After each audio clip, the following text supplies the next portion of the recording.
Hello students, so welcome again. Here I am with another problem on engineering graphics. This time the topic will be special curves and one hypocycloid we are going to draw. तो student आप सबका फिर से welcome है engineering graphics की इस छोटे से वीडियो क्लास में. आज मैं स्पेशल कर्व में एक कर्व बना रहा हूँ that is known as hypocycloid.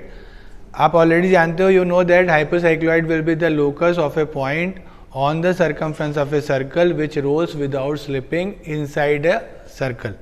आप जानते हैं हाइपोसाइक्लॉइड क्या होता है. जब एक सर्कल के सर्कमफ्रेंस पे मैं कोई पॉइंट पिक करूं और उस पॉइंट का लोकस बनाऊं जब वो सर्कल किसी बड़े सर्कल के इनसाइड रोल कर रहा हो. तो यहाँ देखिए मैंने दो डायमेंशन लिए हैं. जैसा आप जानते हैं the name of the small circle will be rolling circle और we can call that generating circle. उसका रेडियस 25 मिलीमीटर है और रेडियस आप जो डायरेक्टिंग सर्कल जिसको अपन बेस सर्कल बोलते हैं उसका रेडियस 60 mm है. इसके बाद अगर आपको याद हो अपन ने एक फार्मूला यूज किया था that theta will be r upon r into 360 degree. ये वो एंगल बनता है जो टोटल एंगल मुझे बिगर सर्कल का रिक्वायर्ड है for making the hypocycloid for one complete revolution of the generating circle.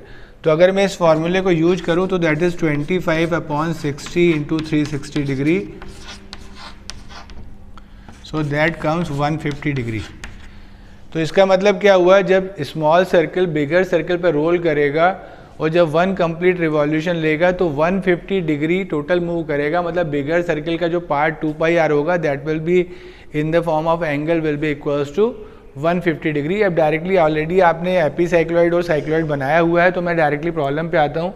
Start कैसे करना है. This OP will be equals to this R 60 mm. तो सबसे पहले मैंने OP और थोड़ा सा करें अपन. हमने देखा एंगल 150 है और हमारा हॉरिजेंटल का एंगल 180 होता है. So we will divide 180 minus 150 that is 30 degree. 30 divided by 2 15 degree. तो मैंने जानबूझ के पहली लाइन जो OP बनाई है लगभग 15 डिग्री पे बनाई है ताकि मेरा जो फिगर है वो सेंट्रली बने.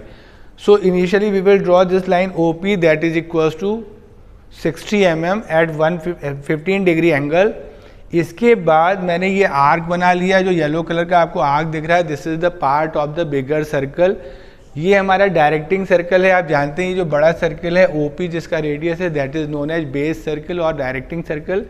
इसके बाद मैंने इसके अंदर ये दूसरा सर्कल बनाया है जिसका रेडियस 25 मिलीमीटर है. तो 25 पे मैंने C सेंटर मार्क कर लिया. This CP will be equals to 25 mm and OP already I have discuss that will be equals to 60 mm. तो ऐसे बिगिन करेंगे. पहले OP बनाएंगे फिर स्मॉल सर्कल जो पिंक सर्कल दिख रहा है. अब ये सर्कल एंटी क्लॉकवाइज रोल करेगा. तो पहले अपन क्या करेंगे, इस स्मॉल सर्कल के 12 पार्ट में डिवाइड करेंगे. You will divide that into 12 part using this diameter. Protractor रखिए 30, 60, 90, 120, 150 और 180 एंगल मार्क करते हुए ये पॉइंट्स मार्क करिए. लाइंस नहीं बनानी है, बार बार बता चुका हूँ, सिर्फ पॉइंट्स मार्क करिए. इसके बाद यहाँ से वन डिस्टेंस पिक कर लीजिए दिस P1 और P1 से P1 डैश 2 डैश 3 डैश ऐसे करके 12 मार्किंग करिए. क्या बोल रहा हूँ, स्मॉल सर्कल का P1 जो है that will be equals to P1 dash of the bigger circle. तो यहाँ से P1 पिक करिए, P1 डैश फिर 1 डैश 2 डैश ये सारे इक्वल मार्किंग करिए 12. लास्ट पॉइंट आपको मिल जाएगा that will be our last destination of the locus point that is P12. मैं लोकस किसका बना रहा हूँ, इस P पॉइंट का जो इस समय यहाँ पे है जहाँ पे दोनों सर्कल आपस में कॉन्टैक्ट में है. हमेशा हम बिगिन कैसे करते हैं, the locus of that point I am going to generate which will be the intersection or you send the touching point of the directing circle and the generating circle. तो ये P point है. ये P का first location है और ये P का last location है. इसके बाद मुझे क्या करना है, OC को सेंटर लेके ये लाइन बनानी है जो सेंटर लाइन को रिप्रेजेंट करेगी जो आर्क फॉर्म में.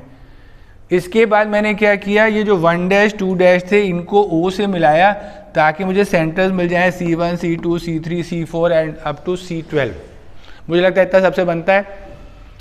इसके बाद मुझे O को सेंटर लेके O11, O10, O9, O8, O7 और O6 के रेडियस के आर्क बनाने हैं. अब आपको एक आइडिया है जो मैं फिर से आपको याद दिलाऊं, जब ये सर्कल एंटी क्लॉकवाइज रोल होगा व्हेन इट स्टार्ट्स रोलिंग, जब रोल करेगा 1 जाके 1 डैश से मैच होगा, 2 2 डैश से, 3 3 डैश। तो जब हाफ रोल करेगा तो 6 जाके 6 डैश से मैच होगा। उस समय सेंटर कहाँ होगा? C6 पे।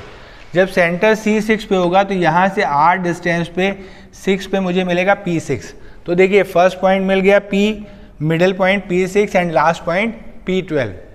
अब इसके बाद मुझे क्या करना है? कंपास में R रेडियस पिक करना है। R रेडियस पिक करके C1 से 1 के लोकस को C2 से, देखिए ये पॉइंट्स मैंने ऑलरेडी मार्क किए हुए हैं, C2 से 2 के लोकस पे ये उल्टा चल रहा है ना, 1 का लोकस ये है, तो C1 से 1 पे, C2 से 2 पे, 3 से 3 पे, 4 से 4 पे, 5 से 5, 6, 7 से 7 पे, 8 से 8 पे, 9 से 9 की लाइन पे, 10 से 10 की लाइन पे, 11 से 11 पे और 12 से फाइनली P12 में ऑलरेडी मिला हुआ है। ये सारे पॉइंट आपको कंपास से मार्क करने हैं। क्या रेडियस पिक करना है? Small r, that is 25 millimetre.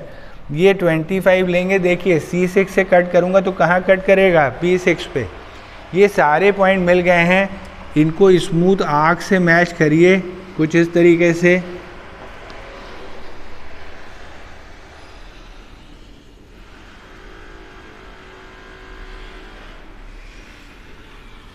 ये जो कर्व बन रहा है आप लोग ऑलमोस्ट आपको थोड़ा सा स्ट्रेट लाइन जैसा लग रहा है।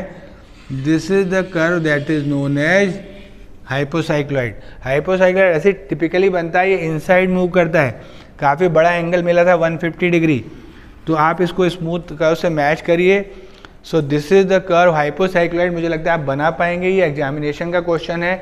इसी डायमेंशन में एपीसाइक्लॉइड भी आ चुका है और हाइपोसाइक्लॉइड भी। So hopefully you will understand the concept. Draw this in your drawing sheet. Thank you.